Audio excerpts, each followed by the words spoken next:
नमस्कार, लक्षवेधीमध्ये आपल्या सगळ्यांचं स्वागत। मी प्रसाद काथे। महाराष्ट्रात विविध प्रकारचे वाद जन्मलेले असतानाच देशात एक मोठी घटना घडली आहे आणि ती मोठी घटना ही थेट इतर कोणाशी नाही तर गांधी कुटुंबाशी संबंधित आहे।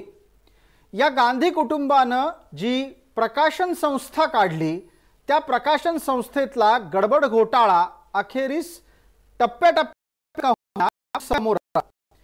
हा गडबड घोटाळा इतका गंभीर आहे की दस्तूर खुद्द सोनिया गांधी आणि राहुल गांधींना या घोटाळ्या प्रकरणी जामिनावर बाहेर यावं लागले किंवा फिरावं लागतंय। जामीन घेऊन राजकारण करत असलेल्या या दोघांच्या घोटाळ्याच्या अनुषंगाने जे काही टप्प्याटप्प्याने समोर आलं ते अत्यंत धक्कादायक आहे। एखाद्या सराईत आर्थिक गुन्हेगाराच्या प्रमाणे नॅशनल हेराल्ड, यंग इंडिया आणि AJL या संबंधित प्रकाशन संस्थेच्या कंपन्यांमध्ये घोटाळे झाले। हे सगळे घोटाळे हे कशासाठी होते तर चक्क मुंबई, त्याचबरोबर लखनौ आणि दिल्ली इथले भूखंड हडपण्याच्यासाठी होते असा आरोप केला गेलाय। काही त्यातली तथ्य सुद्धा मिळती जुळती आहेत, पण यात सार्वजनिक पैशाचा अपव्यवहार इथपासून ते संपत्ती हडपण्याच्यासाठी केलेलं कटकारस्थान इथपर्यंतच्या अनेक गोष्टी आहेत। ज्या पद्धतीचे आरोप नीरव मोदी, विजय मल्ल्यांवर लागतात तसल्याच प्रकारचा हा एक अत्यंत गंभीर घोटाळा आहे आणि त्याला गोंडस नाव हे नॅशनल हेराल्ड या नियतकालिकाचं, यंग इंडिया या नियतकालिकाचं देण्यात आलेलं आहे। धक्कादायक प्रकार तर त्यापेक्षा पुढचा आहे। कुठलाही व्यावसायिक अशा प्रकारचा घोटाळा करतो हे जर समोर आलं असतं तर समाज मनामध्ये त्याची प्रतिक्रिया वेगळी उमटली असती, पण इथे ते गांधी घराणं घोटाळ्याच्या केंद्रस्थानी आहे। ज्या गांधी घराण्याकडे देशातली सत्ता दीर्घकाळ होती आणि त्या गांधी घराण्याला पुन्हा एकदा या देशाची सत्ता मिळवायची आहे, पण हे गांधी घराणं पडद्या आड, बंद दाराच्या आड घरामध्ये कशा पद्धतीने संपत्ती हडपण्याच्यासाठी कटकारस्थान करतं याचं उत्तम उदाहरण म्हणजे हा घोटाळा आहे, ज्याला नॅशनल हेराल्ड, यंग इंडिया किंवा AJL घोटाळा म्हणून संबोधलं जात आहे। हा सगळा प्रकार चर्चेत आणणं याच्यासाठी गरजेचं आहे कारण ईडीनं नुकतीच या प्रकरणामध्ये कारवाई केली आणि थोडी नाही तर 751 कोटी रुपयांची मालमत्ता हडपलेली आहे। हा सगळा प्रकार चर्चेत याहीसाठी आला पाहिजे की ज्यांना देशाचं नेतृत्व करायचं आहे त्यांचे हात बरबटलेले आहेत का हे जनतेसमोर यायला हवं आणि ज्यांना आदर्श समजलं गेलं ती मंडळी प्रत्यक्षात त्यांच्या पदाचा वापर करून काय करत होती हेही देशासमोर यायला हवं। आजची लक्षवेधीतली चर्चा ही त्याच निमित्तानं गांधी घोटाळेबाज आहेत का या चर्चेत असलेल्या मान्यवरांचा परिचय आपल्याला करून द्यायचा आहे, पण तत्पूर्वी आपण पटकन ग्राफिक्सच्या माध्यमातून पाहणार आहोत की हा नक्की घोटाळा कशा पद्धतीने झालेला आहे। हा घोटाळा कशा पद्धतीने झाला याचा एक तपशील सुरू होतो थेट जवाहरलाल नेहरूंपासून आणि येऊन थांबतो सोनियांपर्यंत। या संदर्भातला तपशील जाणून घेणं गरजेचं आहे। चर्चेत तो एक अत्यंत महत्त्वाचा भाग आहे। नेहरूंनी नॅशनल हेराल्ड हे नियतकालिक 1938 मध्ये सुरू केलं। असोसिएटेड जर्नल्स लिमिटेड मार्फत नॅशनल हेराल्ड प्रकाशित होत असे। नेहरू आणि 5000 स्वातंत्र्य सैनिक हे असोसिएटेड जर्नल्स लिमिटेड या कंपनीमध्ये भागधारक होते। पुढे इंदिरा गांधींनी पंतप्रधान झाल्यानंतर नॅशनल हेराल्डवर ताबा मिळवण्यासाठी प्रयत्न केले आणि असंही बोललं जातं की त्यांनी त्या संबंधित प्रकाशन संस्थेच्या संपादकाला छळलं आणि हळूहळू अधिकाधिक अडचणींमध्ये टाकलं। पर्यायानं असोसिएटेड जर्नल ही कंपनी अडचणीत सापडली आणि बंदही पडण्याच्या मार्गावर गेली। कंपनीच्या नावावर देशभरामध्ये मोक्याच्या जागी भूखंड आहेत। असोसिएटेड जर्नल्स लिमिटेड कंपनीची संपत्ती हडपण्याच्यासाठी गांधींनी डाव टाकला असाही आरोप लागलाय। हे आरोप सगळे सुब्रमण्यम स्वामी यांनी न्यायालयात केले आणि तिथून या घोटाळ्याचा तपास सुरू झाला। याच्यातला एक आणखीन इंटरेस्टिंग प्रकार पुढे आहे। गांधींनी यंग इंडिया लिमिटेड या कंपनीची स्थापना नोव्हेंबर 2010 मध्ये केली। यंग इंडिया मध्ये सोनिया आणि राहुल यांचा 76% हिस्सा आहे, तर उरलेल्या 24% मोतीलाल वोरा आणि ऑस्कर फर्नांडिस हे प्रत्येकी 12% वाटा सांभाळून होते। ऑस्कर फर्नांडिस आणि मोतीलाल वोरा हे गांधी कुटुंबाचे अत्यंत निकटवर्ती आहेत। मोतीलाल वोरा हे खजिनदार म्हणूनही काँग्रेसमध्ये परिचित होते, तर ऑस्कर फर्नांडिस हे देशाचे कामगार मंत्री, श्रम मंत्री राहिलेले आहेत। कंपनीला तोटा होत असल्याचं कारण देत AJL असोसिएटेड जर्नल लिमिटेड या कंपनीला काँग्रेसने आपल्याकडचे 90 कोटी रुपये दिले आणि कसलंही व्याज घेतलं नाही। हे 90 कोटी रुपयाचं कर्ज होतं। काँग्रेसकडून इतके पैसे देऊनही AJL कंपनी काही फायद्यात आली नाही, ती तोट्यातच कागदपत्रावर दाखवली गेली। काँग्रेसचा पैसा बुडाला। AJL तोट्यात असल्यानं तिच्याकडची संपत्ती ही यंग इंडिया कंपनीकडे हस्तांतरित केली गेली। AJL ची 2000 कोटींची मालमत्ता भारतभरामध्ये होती, ती यंग इंडियानं फक्त 50 लाखाला विकत घेतली। तुम्हाला आठवत असेल, या यंग इंडियातला 76%चा हिस्सा हा सोनिया आणि राहुल गांधींकडे आहे, म्हणजे 2000 कोटींची मालमत्ता 76% सोनिया आणि राहुल यांच्याकडे आली आणि ती सुद्धा फक्त 50 लाखात। AJL आणि यंग इंडियाचे भूखंड मोक्याच्या जागी आहेत, ते भूखंड हडपण्याचं प्रकरण सुद्धा चर्चेत आलं आणि त्यात या दोघांनाही जामीन घ्यावा लागलेला आहे। काँग्रेसचे 90 कोटी हडपण्याचा आरोप सोनिया आणि राहुल यांच्यावर आहेच। AJL ची 2000 कोटींची मालमत्ता हडपण्याचाही आरोप या दोघांवर आहे। चर्चेसाठी आपण आपल्या मान्यवरांकडे येतोय, त्या मान्यवरांचा मी आपल्याला पटकन परिचय करून देतो। या चर्चेत आपल्या सोबत कोण मान्यवर आहेत ते मी आता आपल्याला सांगणार आहे। आपल्या सोबत चर्चेमध्ये राजकीय विश्लेषक संजय तिवारी आहेत, आपल्या सोबत भारतीय जनता पार्टीचे प्रवक्ता गणेश खंडकर आहेत, तसंच काँग्रेसचे प्रवक्ता आपल्या सोबत गोपाळराव तिवारी आहेत। मान्यवरांचं चर्चेत स्वागत। मान्यवरांना विनंती आहे की कृपया मर्यादित वेळेत बोलावं आणि अधिकाधिक मुद्द्यांना संधी द्यावी। मी कोणत्याही राजकीय प्रतिक्रियेच्या आधी संजय तिवारींपर्यंत पोहोचतो। संजयजी, माझा आवाज आपल्यापर्यंत अतिशय नीट येतोय अशी अपेक्षा आहे आणि ज्या पद्धतीचा तपशील आतापर्यंत चर्चेत सांगितला गेला तो सुद्धा आपल्याकडे असेलच।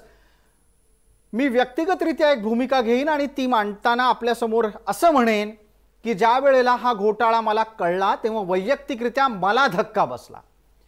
एका नियतकालिकाच्या संपादकाला छळून ती कंपनी बंद पाडणारी व्यक्ती इंदिरा गांधी होती आणि गंमत अशी की ती कंपनी फिरोज गांधींची होती, म्हणजे त्यांच्या नवऱ्याची होती। बरं, त्याच इंदिरा गांधींच्या सुनबाईनं आणि नातवानं पुढे काय केलं हे सुद्धा समोर आल्यावर सर्वसामान्य भारतीय मनाला यातून निश्चितच यातना झाल्या असतील की ज्या गांधी घराण्याला इतके वर्ष डोक्यावर घेऊन फिरलो, त्यांना सत्ता दिली 70 वर्ष, ती माणसं सत्तेच्या आडून काय करत होती। संजय तिवारी, ही धक्कादायक बाब नाहीये? नक्कीच धक्कादायक बाब आहे प्रसादजी, पण गेली 60 वर्ष काँग्रेसने आपल्या देशावरती कशा पद्धतीचं राज्य केलं आणि त्यांची मनोवृत्ती काय होती याचं अत्यंत चपखल उदाहरण आहे।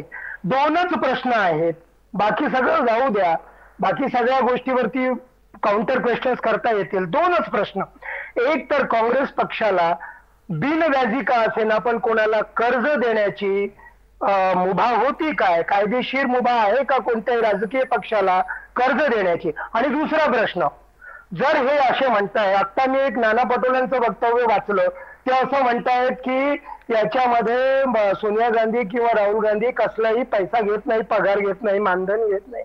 माझा प्रश्न आहे, अहो इतके जर हे होते तर त्यांनी स्वतःच्या नावांनी 76% घेण्यापेक्षा पदसिद्ध काँग्रेसचा जो कोणी अध्यक्ष असेल, कार्यकारी अध्यक्ष असेल, जनरल सेक्रेटरी असेल, त्या पदाच्या व्यक्तीच्या साठी आणि ते जर त्यांनी शेअर्स घेतले असते तर गोष्ट थोडी तरी समजता आली असती। पण इथे प्रत्यक्ष नाव गुंतवण्यात आलेलं आहे आणि उघड पडलेलं आहे, मुंबई, लखनौ, मोक्याच्या जागा यांनी घेतल्या आणि ज्या पद्धतीने त्यांनी त्याला संपूर्ण प्रकरणाला हाताळलं म्हणजे भविष्यात कधीही आपल्यावरती कोणीही प्रश्न उचलणार नाही, आपल्याला कोणी आतमध्ये टाकू शकत नाही, कोर्टात नेऊ शकत नाही, अशा पद्धतीचा आत्मविश्वास असल्याने ज्या पद्धतीनं म्हणजे जसं एका वाक्यात मी सांगतो, देवेंद्रजी फडणवीस मागे निवडणूक लढवत असताना एक गाणं होतं की प्रजा ही राजा मी सेवेकरी, म्हणजे प्रजा ही राजा आहे मी सेवेकरी. काँग्रेसच्या बाबतीत नेमकं उलट होतं, प्रजा कोणीच नाही, आम्हीच राजा आम्हीच मालक. तर ही जी ती मनोवृत्ती होती 60 वर्षांची ती चपकल या उदाहरणातून दिसते. संजय तिवारींच्या या मुद्द्याला पुढे नेऊयात. गोपाळराव तिवारी, आपल्यासाठी वेळेची मर्यादा निश्चित आहे, प्रत्येकासाठी आहे, मी त्याची आठवण करून देतो आणि 1.5 मिनिट पूर्णपणे आपल्याला देतो. मला 2 गोष्टींचे खुलासे आपण करावेत अशी अपेक्षा आहे. पहिला, बिनव्याजी कर्ज देण्याच्यासाठी काँग्रेस पक्षाकडे सावकारीचा परवाना आहे का? दुसरा मुद्दा, जर समजा तुम्हाला 50 लाखात 2000 कोटीच्या मालमत्ता विकत घेता येत असतील तर सर्वसामान्य काँग्रेस कार्यकर्त्याला तशी जादू शिकवाल का? प्रसादजी, आपण या विषयाला जे काही प्रश्न विचारले तर त्याचा पूर्व इतिहास देखील या श्रोत्यांच्या समोर, महाराष्ट्राच्या जनतेसमोर येणं अपेक्षित आहे. आपण विचारलं, आता यथेच्छ आरोप झाले आणि तोंडसूक घेतलं आणि या सगळ्या गोष्टींमध्ये आपण काही गोष्टी केल्या की देशाचं नेतृत्व करणाऱ्याला नैतिकता पाळावी लागते. मला आपल्या माध्यमातून सांगू इच्छितो की जेव्हा 2012-13 मध्ये सुब्रमण्यम स्वामींनी हे प्रकरण उपस्थित केलं तेव्हा 2014 पर्यंत मनमोहन सिंग आणि युपीएच्या अध्यक्षा सोनिया गांधींच्या नेतृत्वाखाली हे सरकार होतं आणि त्यांनी ह्या ईडी चौकशीला मान्यता दिली. हे 9.5 वर्षात एकही उदाहरण मात्र मोदी सरकारच्या काळात सापडलं नाही की स्वतःच्या पक्षाची सत्ता असताना देखील ईडी चौकशीला सामोरे गेले आणि ही ती चौकशी सुरू झाली. त्याच्यानंतर ती चौकशीचं काय झालं काय नाही आणि 14 नंतर कसे प्रकार झाले हे आपल्या समोर माहिती. दुसरं एक तथ्य आपल्याही माध्यमातून बाहेर आलं की पंडित नेहरूंनी हे मुखपत्र हे नॅशनल हेरॉल्ड हे स्वातंत्र्य संग्रामाचं दीपस्तंभ होतं आणि त्यावेळेला जनतेला अवगत करण्याच्या दृष्टीने, प्रबोधन करण्याच्या दृष्टीने हे एकमेव नॅशनल हेरॉल्ड त्यावेळेला 3 भाषांमध्ये सुरू झालं. आता त्यावेळेला पंडित नेहरूंचं अजून एक असं आहे की नॅशनल हेरॉल्ड हे वृत्तपत्र देशाच्या विविध राजधान्यांमध्ये प्रसारित होण्याकरता तो खर्च असतो. आपण एका माध्यमाचे प्रमुख आहात, माध्यम चालवायचं ही साधी गोष्ट नाही आणि हे पण पंडित नेहरूंचं तेवढंच प्रसिद्ध उदाहरण आहे की वेळ आली तर चालेल, मी माझा आनंदवनचा अलाहाबादचा बंगला विकेल, घर विकेल, परंतु हे नॅशनल हेरॉल्ड मी चालू ठेवेल. हे पण त्यांचं स्टेटमेंटला काहीतरी आधार आहे, नैतिकता आहे. आता ह्या सगळ्या गोष्टीमध्ये जेव्हा आपण याची किंमत म्हणतो की 50 लाखाचं आज कोट्यवधी रुपये म्हणतो, मी या ज्या ऑफिसमध्ये बसलोय ना प्रसादजी, हे मी 88 साली 2,65,000 मध्ये घेतलं, आज त्याची किंमत 20 लाख आहे. तर असं मी म्हणायचं का 2.5 लाखाच्या इन्व्हेस्टमेंट मध्ये 20 लाखाची प्रॉपर्टी मी आज हस्तगत केली? जर ज्या पद्धतीने 2.5 लाखाची तो फ्लॅटची ती व्हॅल्यू होती त्याप्रमाणे त्याची व्हॅल्यू वाढली. आता ते 50 लाख ते 90 कोटी ते 90 कोटी असं पकडून बसायचं का? त्यावेळेला त्या 50 लाखाच्या किंवा 90 कोटीच्या सिमिलर ज्या अपेक्षित किमतीमध्ये जी वस्तू आली ती आली आणि काँग्रेस पक्ष हे काही अशा पद्धतीने व्याज देत नाही. तेव्हा यंग इंडिया सारखी कंपनी पुढे आली आणि तिने हे कर्ज फेडलं आणि त्यांनी त्या ठिकाणी टेक ओव्हर केलं. या दोन्ही बाजूमध्ये जेव्हा नॅशनल हेरॉल्ड स्थापन झालं तेव्हा माझ्यासारख्या कार्यकर्त्यांनी काही म्हणजे आता मध्यंतरीच्या काळात जेव्हा अडचणीत होतं, अनेक जण आम्ही 50-50 पदरचे पैसे घालून 25 जण सभासद करतो. नेहरूंनी त्यावेळेला सर्वसामान्य कार्यकर्त्यांना तू शेअर घे, तुमचे पैसे मी भरतो पण तुम्ही त्याचे मालक व्हा, अशा पद्धतीने केलेलं आहे ना. त्यामुळे त्यावेळेचे मालक, आत्ताचे मालक, कुणी तक्रार केली, कुणाचं त्या ठिकाणी नुकसान झालं, कुठलं त्या ठिकाणी मनी लॉन्ड्रिंग झालं, ही कुठली गोष्ट आज मितीला पुढे आलेली नाही.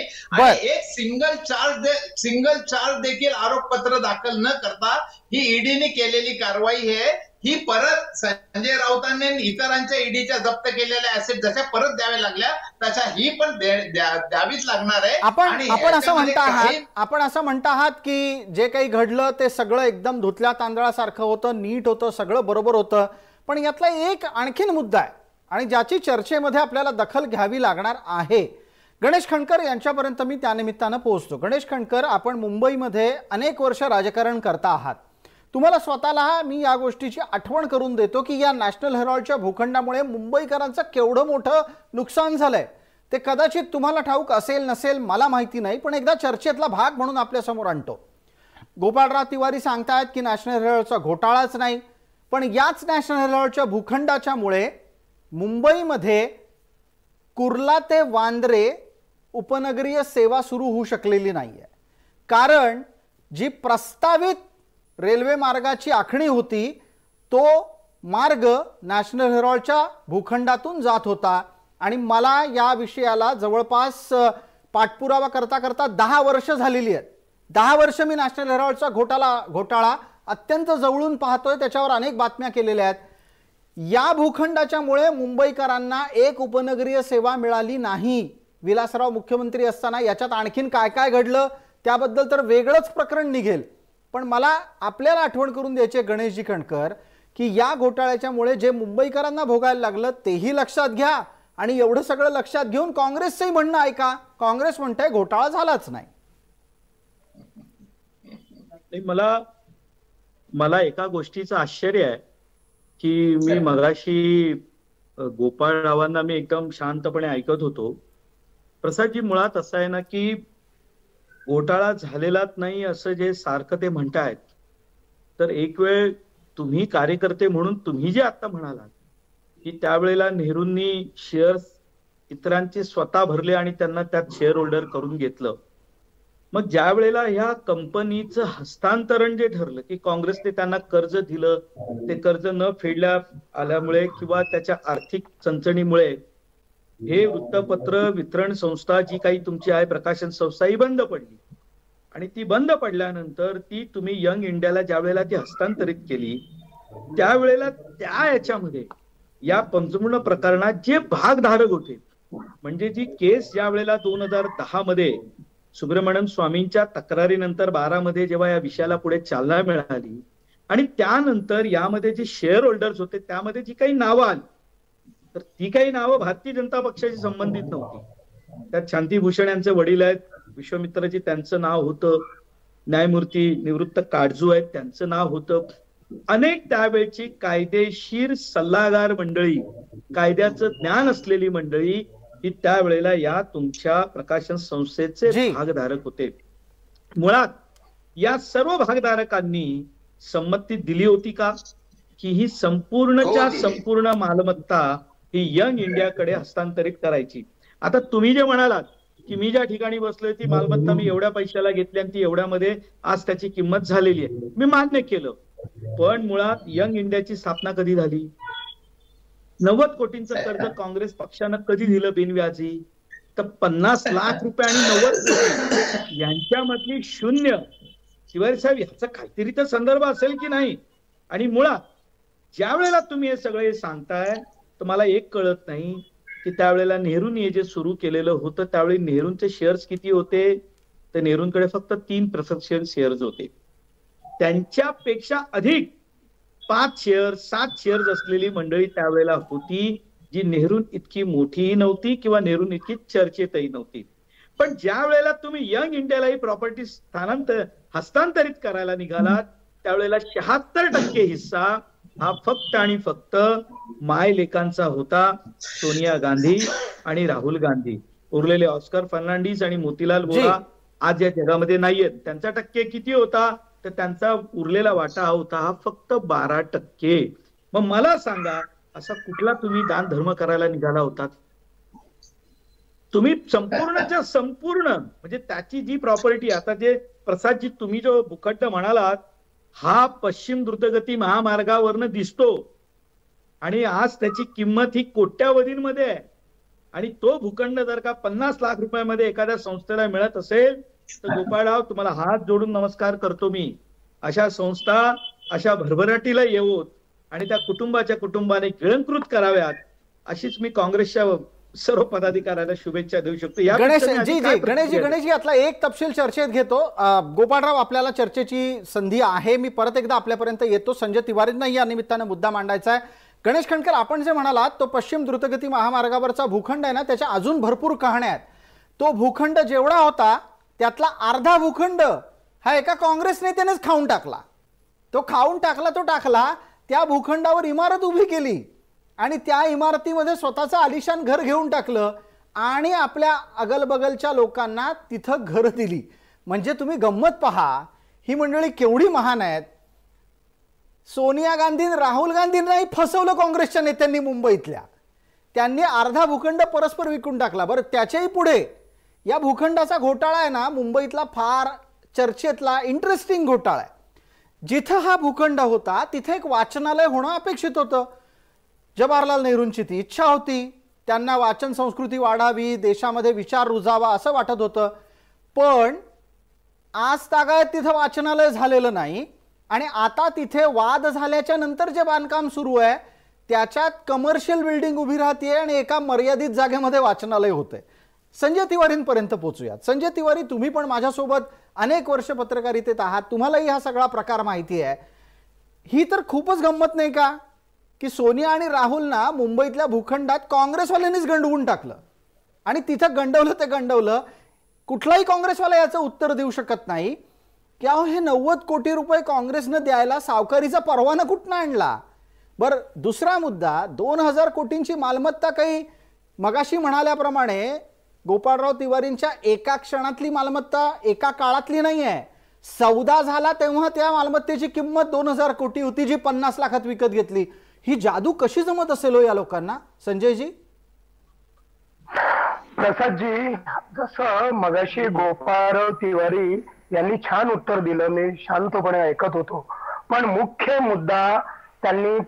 मुद्द्यालाच बगल दिली. तुम्ही जो मुख्य पॉइंटेड प्रश्न विचारला होता की कोणत्याही राजकीय पक्षाला व्याजी किंवा बिनव्याजी कर्ज देण्याची मुभा कायद्यानुसार आहे काय, या प्रश्नाचं उत्तर त्यांनी दिलं नाही.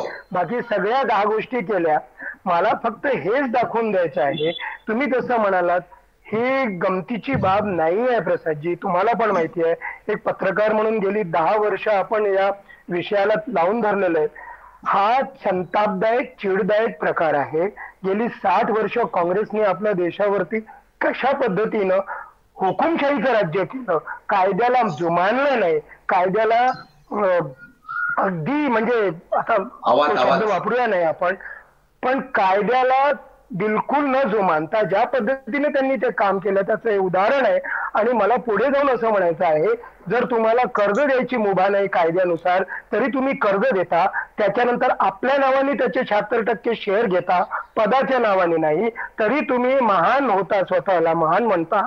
मुंबई आणि लखनौ मध्ये तुम्ही त्याच पद्धतीनं करता. आणि त्याच्याही पुढे जाऊन शेवटचं एक वाक्य मला बोलायचं आहे.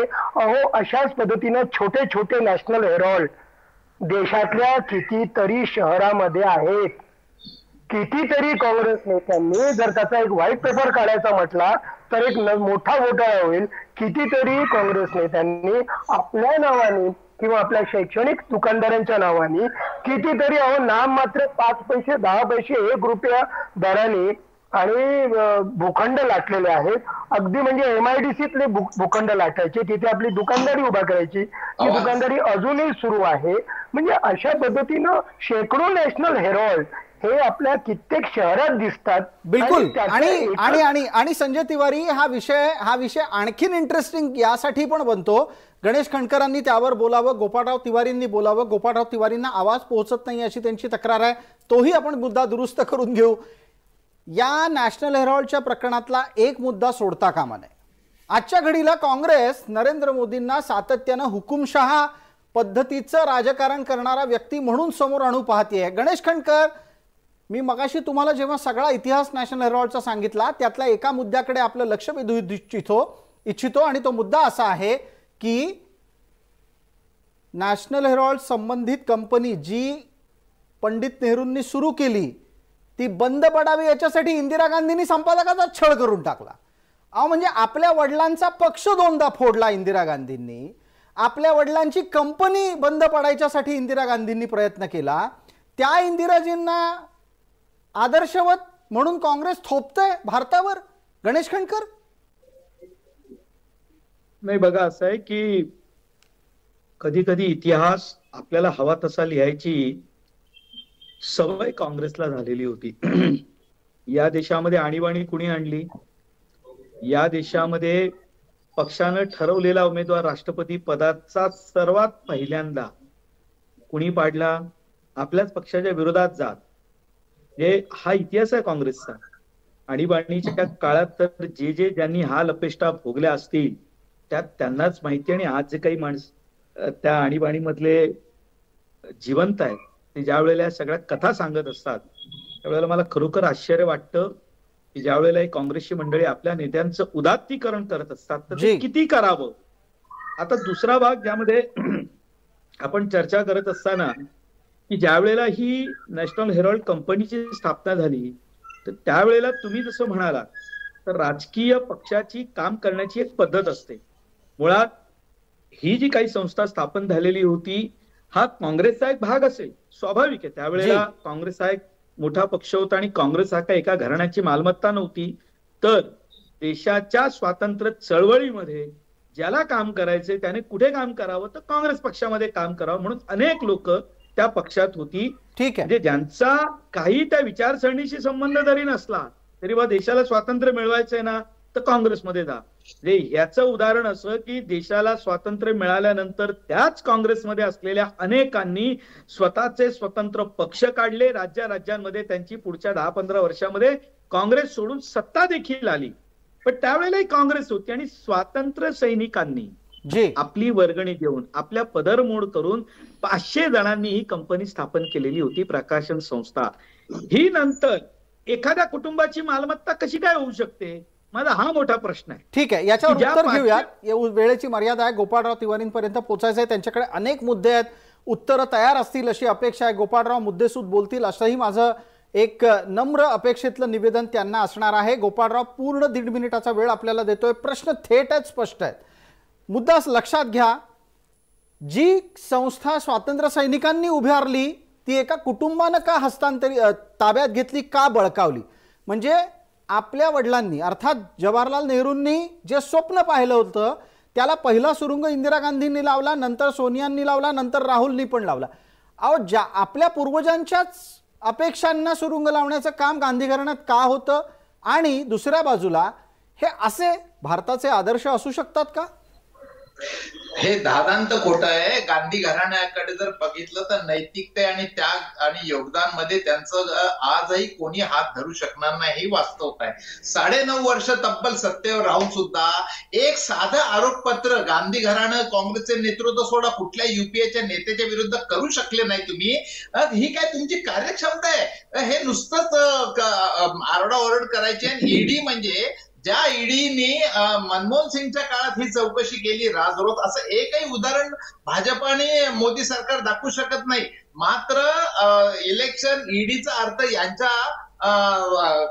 यांच्यातर्फे जो हा आहे तो इलेक्टिव्ह मेरिट डिमॉनिनेशन म्हणजे इलेक्शन डिमॉनिनेशन किंवा ईडी इलेक्शन डिपार्टमेंट हा फक्त निवडणुकीपुरते ईडीचा हा वापर करायचा, बदनाम करायचं. आणि जसं 10 वर्षापूर्वी ह्या नेहरू गांधी घराण्याला, रॉबर्ट वड्राला आणि प्रियंका वड्राला असं बदनाम केलं, आता 8 महिन्यापूर्वी हरियाणा सरकारला आमच्याकडे यांच्या विरुद्ध काही उपाय नाही आणि काही पुरावे नाही म्हणून अफिडेव्हिट दाखल करावं लागलं हरियाणा उच्च न्यायालयामध्ये. या खट्टर सरकारने भाजपच्या आणि अक्षरशः त्यांची नामुष्की ओढवलेली आहे.